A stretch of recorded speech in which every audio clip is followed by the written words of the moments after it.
foul and fair a day I have not seen. How far is it to Forest?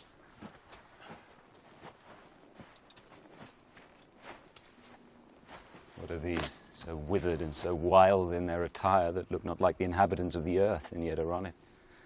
Live you, or are you aught that man may question? Speak, if you can. Hey, how's it going today? It's Gray on Film, and today we are taking a look at Joel Coen's The Tragedy of Macbeth. By the pricking of my thumbs, something wicked this way comes. This 2021 adaptation of Shakespeare's play stars Denzel Washington and Frances McDormand. I would have to say that the Coen brothers were the first directors that I had ever heard of. I was young, and while I had seen George Lucas's name on Star Wars, and because my parents love it, American Graffiti, I knew Lucas had directed both, but I couldn't tell you how or why he had made them. The fact that this guy has made and this still baffles me. But when I saw O Brother Where Art Thou and then Fargo, I could tell why these are stories told by these two brothers. I followed their filmography because my dad was into them, but slowly after True Grit, he stopped liking them. I watched Inside Llewyn Davis, which I liked with an aunt, but she hated it. I dragged my dad to the theaters to see Hail Caesar, who called it boring, which was probably exasperated by me quoting an AV article about how every Coen Brothers drama has a comedy version as well. I didn't even really talk to people about the Ballad of Buster Scruggs. So I had some concern about the brothers' break before this film. As Joel Coen's first film without the collaboration from his brother, The Tragedy of Macbeth is still very much a Coen film. With focus on unlikable characters and their proclivity to not understand how their lives may end up in tragedy, the film reverberates back through films like Blood Simple, No Country for Old Men, A Serious Man, and Inside Llewyn Davis. However, it stands out in the filmography for how it looks. With the gluttony of black and white films this year, The Tragedy of Macbeth stands above its subjects. Bruna Del Bonel, the film's cinematographer, described the film's look as meaning to bring theatricality and the loss of temporality. And with an adaptation of a 400-year-old play, I understand the need to do so. The soundstage acts as a perfect atmosphere to build minimalist and expressionistic sets. It feels like watching theater in which every scene the landscape is sculpted and prepared. There are so many scenes that stand out as the most dazzling images from 2021.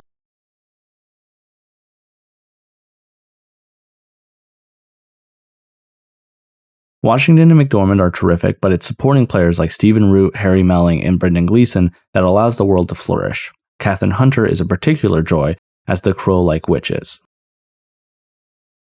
Now, I want to think about this review as how do I get my dad to come back to these directors. He loves things like Raising Arizona, The Lady Killers, and Oh Brother Where Art Thou, but I know the first thing he would say about this movie is, okay, I understand, it's pretty, it's artsy, all of that, but it's Shakespeare. It's high school homework.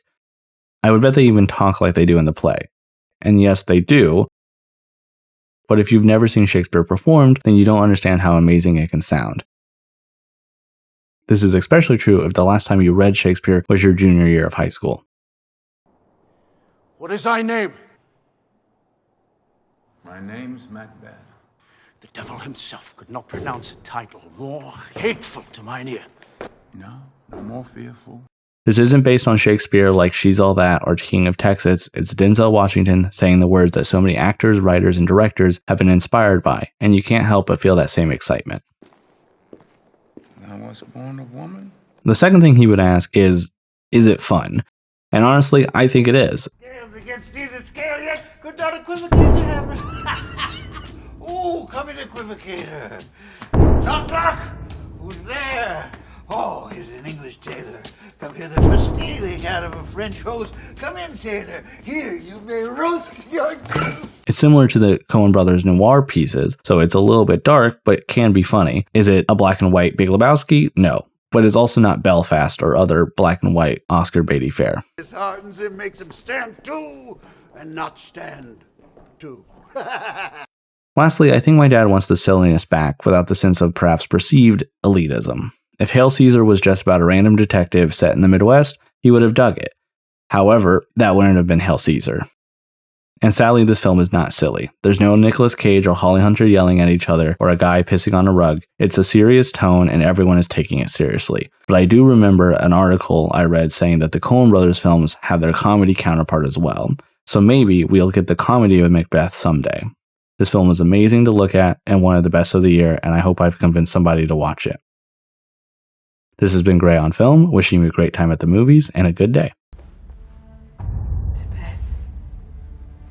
To bed. To bed. To bed.